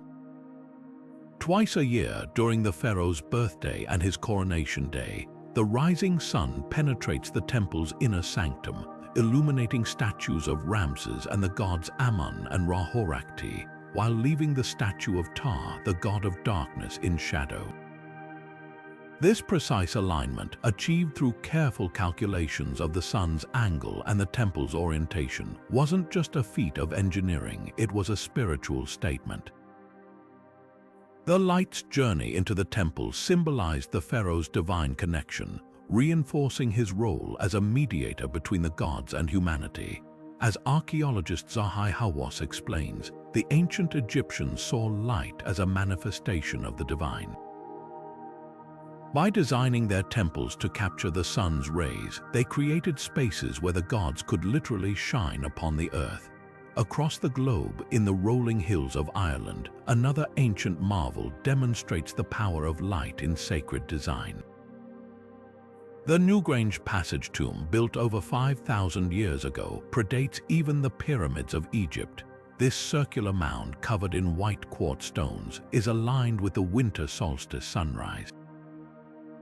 On the shortest day of the year, a narrow beam of sunlight enters through a specially designed roof box, traveling down the long passageway to illuminate the inner chamber. For just a few minutes, the tomb is bathed in golden light, a moment that would have held profound spiritual significance for its builders. Archaeologist Michael O'Kelly, who led the excavation of Newgrange, described the solstice alignment as a deliberate act of genius, a way to bring the life-giving power of the sun into the realm of the ancestors. The interplay of light and geometry here wasn't just about spectacle, it was a way to honor the cycles of life and death, to connect the living with the eternal. The use of light in sacred architecture goes beyond mere alignment. Ancient architects understood that light could shape the emotional and spiritual experience of a space. In Hindu temples, for example, the play of light and shadow is carefully orchestrated to create a sense of mystery and awe. The towering gopurams, or gateways, are often designed to filter sunlight, casting intricate patterns on the temple floor. These patterns, combined with the rhythmic chanting of prayers and the scent of incense, create a multisensory experience that elevates the worshipper's state of mind. Similarly, in Gothic cathedrals, the placement of stained glass windows was a deliberate act of sacred geometry. The light streaming through these windows, fractured into a kaleidoscope of colors, was meant to evoke the divine presence, transforming the physical space into a realm of transcendent beauty. What makes these examples so remarkable is the way they reveal a universal truth. Light is more than just a physical phenomenon, it's a spiritual force. For ancient cultures, the sun wasn't just a source of warmth and energy. It was a symbol of life, renewal, and divine power. By aligning their temples with the sun's rays, ancient architects sought to capture this energy, to create spaces where the sacred and the scientific converged. As architectural historian Mircea Eliade notes, light is the ultimate symbol of transcendence. It's a way to bridge the gap between the earthly and the celestial, to make the invisible visible. This interplay of light and geometry invites us to see these ancient structures not just as monuments of stone, but as living expressions of a timeless wisdom. They remind us that the pursuit of harmony is a universal endeavor, one that transcends time, culture, and geography. As we continue to explore the mysteries of sacred design, we'll see how this profound connection between light and geometry influenced another iconic structure, a place where the elements of earth, water, and sky unite in a breathtaking symphony of meaning and beauty. Time is a universal constant, yet the way we measure and understand it has varied dramatically across cultures. For ancient civilizations, time wasn't just a linear progression of days and years. It was a sacred, cyclical force, deeply intertwined with the rhythms of the cosmos. To capture this elusive concept, they turned to geometry, using its precise patterns to create calendars that not only tracked the passing of days, but also reflected the profound connection between humanity and the universe. These calendars weren't just tools for organization, they were works of art encoded with the wisdom of sacred geometry. The Mayan long count calendar is a prime example of this intricate relationship between time and geometry. Unlike modern calendars, which focus on short cycles like months and years, the long count was designed to measure vast stretches of time spanning thousands of years. Its structure is based on a series of nested cycles, each with its own geometric symmetry. At its core is the Baktan, a period of about 394 years, which forms the foundation of the calendar's larger framework. These cycles, arranged in a precise, interlocking pattern, reflect the Mayans' belief in the cyclical nature of existence, the idea that time moves not in a straight line but in repeating spirals of creation and renewal. The Mayans saw time as a living, breathing entity, explains archaeologist Linda Scheel. Their calendar wasn't just a way to count days, it was a map of the cosmos, a way to navigate the cycles of life, death, and rebirth. On the other side of the world, the ancient Egyptians developed their own geometric approach to timekeeping. Their solar calendar, one of the first in history, was based on the annual flooding of the Nile River, a natural event that shaped the rhythm of their lives. The calendar divided the year into 3 seasons, each corresponding to a phase of the river's cycle: inundation, growth, and harvest. This tripartite structure wasn't just practical, it was symbolic, reflecting the Egyptians' understanding of time as a balance between natural and cosmic forces. The geometry of their calendar, with its precise divisions and alignments, mirrored the harmony they saw in the universe. Historian Richard Wilkinson notes, "The Egyptians believed that time was a gift from the gods, a sacred rhythm that connected the earthly with the divine." Their calendar was a way to honor this connection, to keep their lives in sync with the heavens. These ancient calendars reveal a profound truth. Time, for these civilizations, was a geometric construct. The cyclical patterns of their calendars, whether the spiraling cycles of the Mayan long count or the triadic seasons of the Egyptian solar calendar, were more than just ways to measure days and years. They were expressions of a deeper understanding, a recognition that time is not a straight line but a series of interwoven rhythms, each with its own geometric symmetry. The Mayans, for instance, often depicted time as a wheel, with each cycle turning in harmony with the others. This image, rooted in sacred geometry, captures the essence of their worldview, a universe where everything is connected, where the past, present, and future are part of a single, eternal pattern. The symbolic meaning of cycles in ancient cultures goes beyond mere measurement. In many traditions, cycles represented the eternal return, the idea that life, death, and rebirth are part of a continuous, unending process. This concept is beautifully illustrated in the Hindu yugas, vast cycles of time that repeat endlessly, each with its own characteristics and challenges. The yugas are often depicted as a circle, a geometric shape that symbolizes infinity and unity. Similarly, the Aztecs used the circular Tonalpohualli calendar to track both time and destiny, believing that each day was governed by a unique combination of energies. These cycles, encoded in geometric patterns, served as reminders of the interconnectedness of all things, a way to see time not as a series of isolated moments but as a flowing, dynamic whole. The geometry of time invites us to see calendars not as static grids but as living expressions of a universal truth. They remind us that time is not just something we measure, it's something we experience, something that shapes our understanding of the world and our place within it. As we explore these ancient systems, we're reminded that the pursuit of harmony is a timeless endeavor, one that continues to inspire and transform us today. And as we turn our gaze to the next chapter of this journey, we'll see how this profound connection between time and geometry influenced another iconic structure, a place where the cycles of the cosmos converge with the grandeur of human creativity in breathtaking splendor.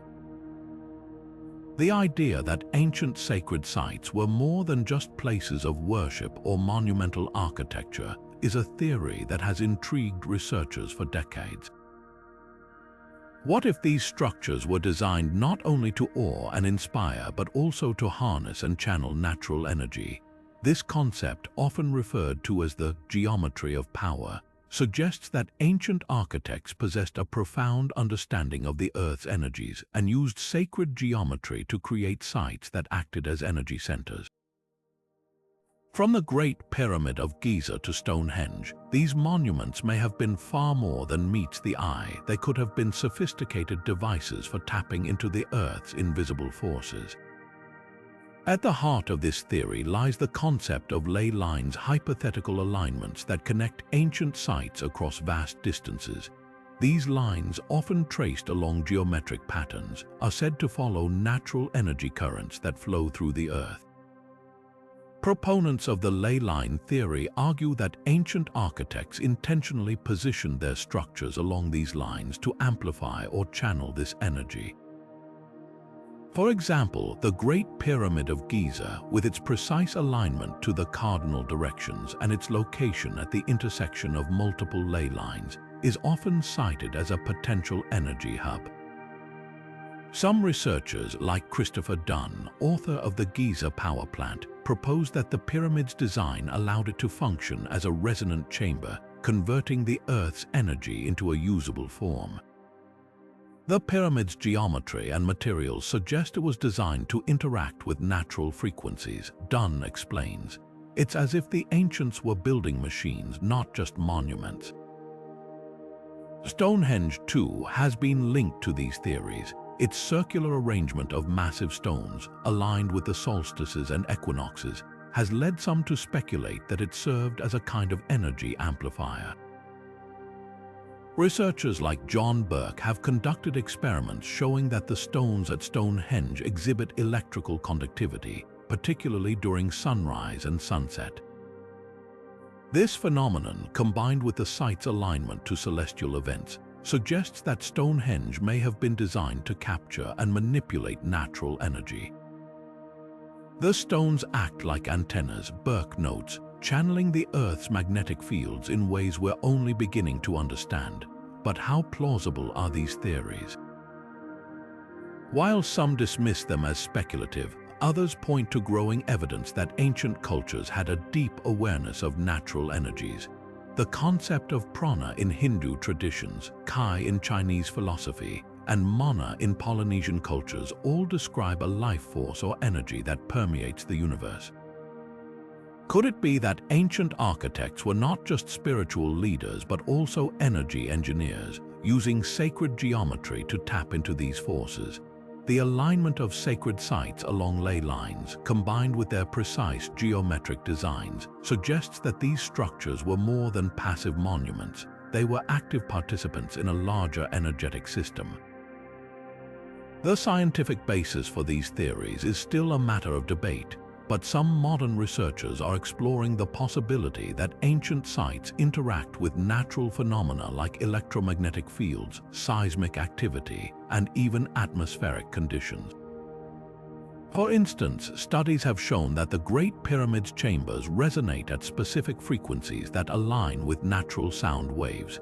Similarly, the acoustic properties of Stonehenge's stones suggest they may have been used to amplify or modulate sound, creating an auditory experience that resonated with the Earth's vibrations.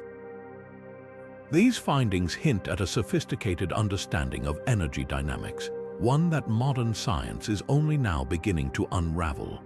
What's perhaps most fascinating about these theories is the idea that ancient architects were not just builders but also masters of energy manipulation. They may have seen the Earth not as a static object but as a living, dynamic system, full of energy waiting to be harnessed. By aligning their structures with ley lines, celestial events, and geometric patterns, they created spaces that resonated with the natural world, amplifying its energies and connecting humanity to the cosmos. This perspective challenges us to rethink our understanding of these ancient sites, to see them not as relics of the past but as living expressions of a timeless wisdom. As we explore these ideas, the question arises: could this ancient knowledge hold the key to unlocking new ways of interacting with our environment? The geometry of power invites us to consider the possibility that the Earth's energies are not just a resource to be exploited, but a force to be harmonized with.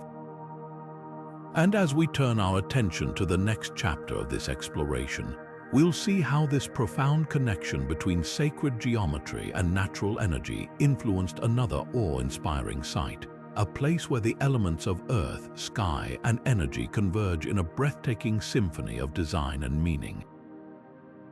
Death has always been one of humanity's greatest mysteries, a threshold between the known and the unknown. For ancient cultures, this transition wasn't just an ending, it was a sacred journey, one that required careful preparation and profound symbolism. Tombs and burial sites, far from being mere resting places, were designed to guide the departed and honor the spiritual beliefs of the living. At the heart of these designs was sacred geometry, a universal language that connected the earthly realm with the afterlife. From the towering pyramids of Egypt to the intricate Etruscan tombs, geometry served as a bridge between life and death, encoding spiritual truths into stone. The Egyptian mastabas, some of the earliest burial structures, offer a fascinating glimpse into this ancient practice. These flat-roofed, rectangular tombs, built for the elite, were more than just functional spaces, they were geometric expressions of the afterlife. The mastaba's shape, with its precise angles and symmetry, symbolized stability and permanence, reflecting the Egyptians' belief in an eternal existence beyond death. Inside, the walls were often adorned with intricate geometric patterns and hieroglyphs, each element carefully calculated to guide the soul on its journey. Archaeologist Salima Ikram explains, the mastabas weren't just tombs, they were maps of the afterlife. The geometry of their design was meant to mirror the cosmic order, ensuring the deceased could navigate the spiritual realm. This connection between geometry and the afterlife becomes even more profound when we look at the Etruscan tombs of ancient Italy. The Etruscans, known for their sophisticated culture and spiritual practices, built elaborate underground chambers that were rich in geometric symbolism. These tombs, often carved into rock, featured circular rooms, domed ceilings, and precise alignments that reflected their belief in the cyclical nature of life and death. The circular design, in particular, was a powerful symbol of eternity, representing the endless cycle of existence. As archaeologist Jean McIntosh Turfer notes, the Etruscans saw death not as an end but as a transition. Their tombs were designed to reflect this, using geometry to create spaces that felt both earthly and divine. What's striking about these examples is how they reveal a universal truth. Geometry wasn't just a tool for building tombs, it was a way to communicate with the divine. The precise angles, shapes, and alignments of these structures weren't arbitrary. They were deliberate choices meant to resonate with the spiritual beliefs of the culture. For the Egyptians, the pyramid's triangular shape symbolized the rays of the sun, guiding the pharaoh's soul to the heavens. For the Etruscans, the circular tomb represented the endless cycle of life and rebirth. These designs weren't just about honoring the dead, they were about connecting the living to something greater, a cosmic order that transcended time and space. The symbolic meaning of these patterns goes beyond their physical form. In many ancient cultures, specific geometric shapes held deep spiritual significance. The square, for example, often represented the earthly realm, with its four sides mirroring the four cardinal directions. The circle, on the other hand, symbolized the infinite and eternal, a shape without beginning or end. By combining these shapes in their tombs, ancient architects created spaces that balanced the earthly and the divine, offering a pathway for the soul to transcend the physical world. But why did these cultures place such importance on geometry in their funerary practices? Perhaps it's because geometry offered a way to make sense of the unknown, to bring order to the chaos of death.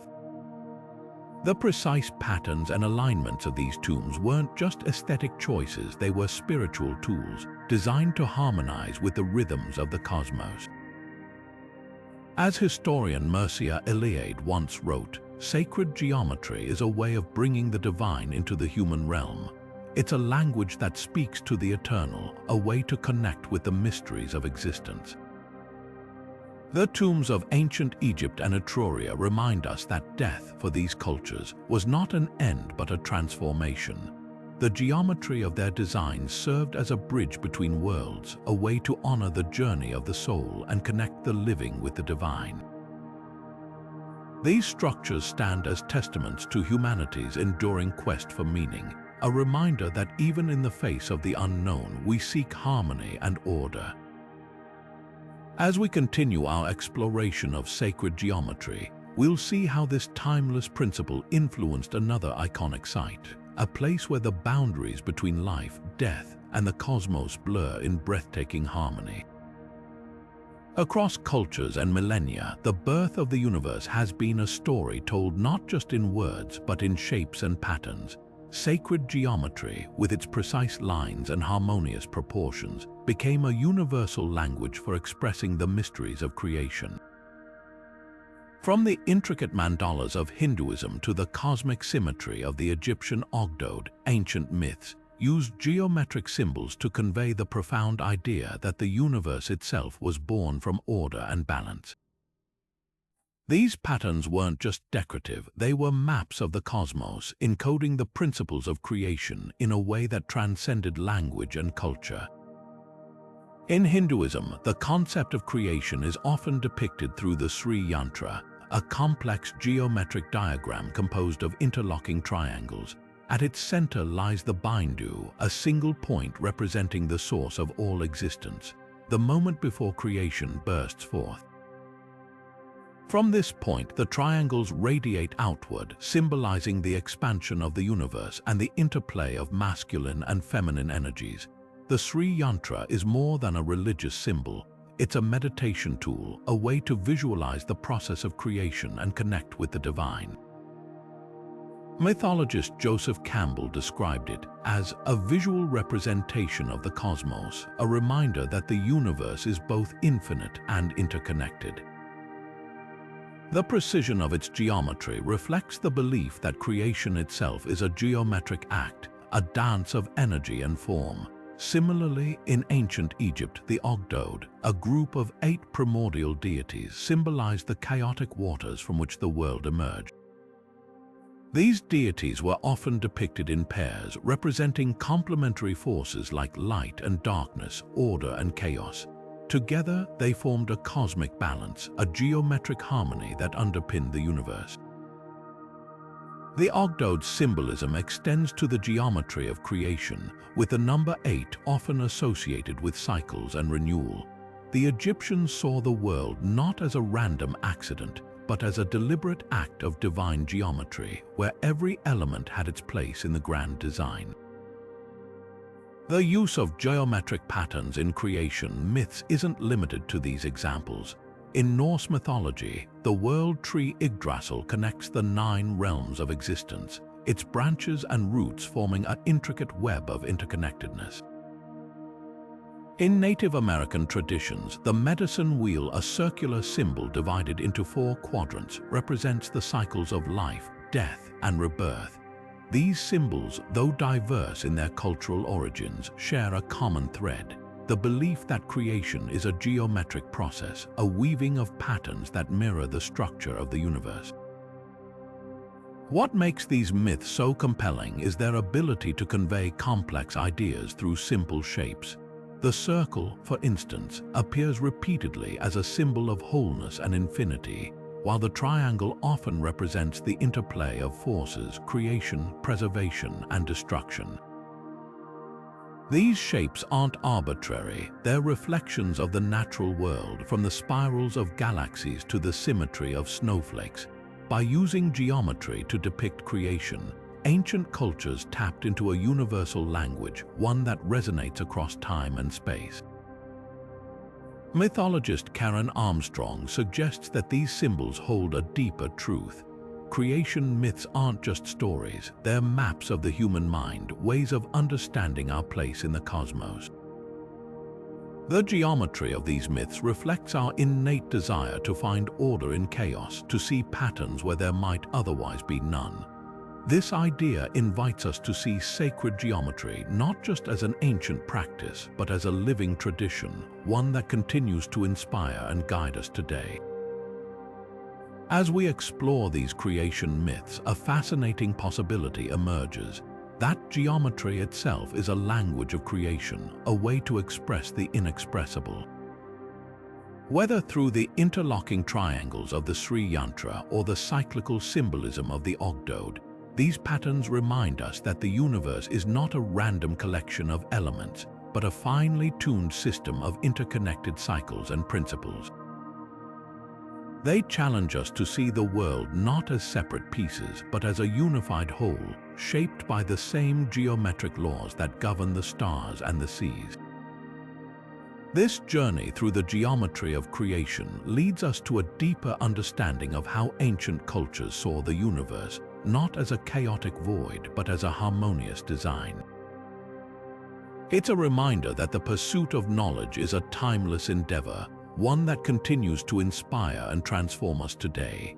And as we turn our attention to the next chapter of this exploration, we'll see how this profound connection between geometry and creation influenced another iconic structure, a place where the boundaries between earth, sky, and the divine blur in breathtaking harmony. The pursuit of transformation, both material and spiritual, has been a central theme in human history, and few practices embody this quest more vividly than alchemy. At its heart, alchemy wasn't just about turning base metals into gold. It was a profound spiritual journey, a process of refining the self to achieve enlightenment. And at the core of this transformative art lay sacred geometry, a universal language that encoded the principles of creation, balance, and transcendence. Alchemists saw geometry not merely as a tool for measurement, but as a bridge between the physical and the metaphysical, a way to unlock the hidden forces of the universe. One of the most iconic symbols of this connection is the Emerald Tablet, a cryptic text attributed to the legendary alchemist Hermes Trismegistus. The tablet's famous maxim, "As above, so below," encapsulates the alchemical belief in the unity of the cosmos, where the patterns of the heavens mirror those of the earth. This principle is deeply rooted in geometry, with its precise ratios and harmonious proportions reflecting the balance between the macrocosm and the microcosm. Alchemists used geometric diagrams to illustrate these concepts, creating intricate mandalas and symbols that represented the stages of transformation. These designs weren't just decorative, they were maps of the soul's journey, guiding the alchemist through the process of purification and renewal. Renaissance artists, too, embraced the power of geometry as a tool for transformation. Figures like Leonardo da Vinci and Albrecht Dürer incorporated sacred geometry into their works, using its principles to create art that was not only visually stunning but spiritually resonant.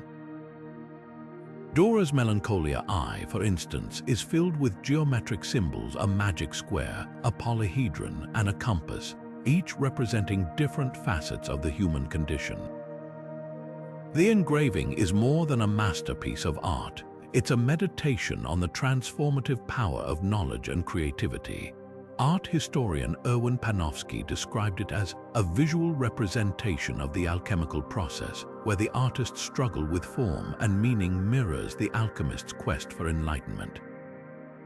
But why did geometry hold such significance for alchemists and artists alike? The answer lies in its ability to convey abstract ideas through concrete forms.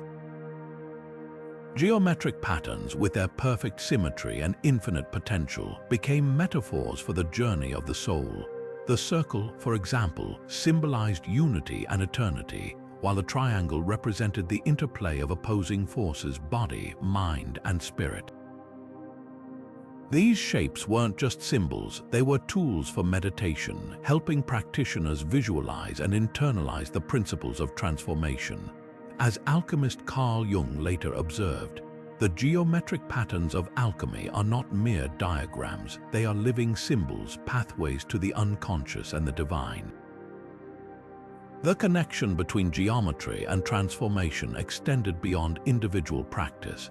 In the grand cathedrals of medieval Europe, sacred geometry was used to design spaces that elevated the spirit and inspired awe. The rose windows of Gothic cathedrals, with their intricate geometric designs, were more than just architectural marvels. They were portals to the divine, filtering light into patterns that symbolized the harmony of the cosmos. Art historian Otto von Simpson described these windows as visual hymns, where geometry becomes a language for expressing the inexpressible. What makes these examples so compelling is their universality. Whether in the cryptic texts of alchemists, the masterpieces of Renaissance artists, or the soaring arches of Gothic cathedrals, geometry served as a common thread, a way to explore the mysteries of existence and the potential for transformation. It reminds us that the pursuit of knowledge is not just an intellectual endeavor, it's a spiritual journey, one that connects us to the deeper rhythms of the universe. As we delve into the geometry of transformation, we're invited to see these ancient practices not as relics of the past, but as living traditions that continue to inspire and guide us. The shapes and patterns of sacred geometry are more than just symbols. They are pathways to understanding, tools for personal and spiritual growth.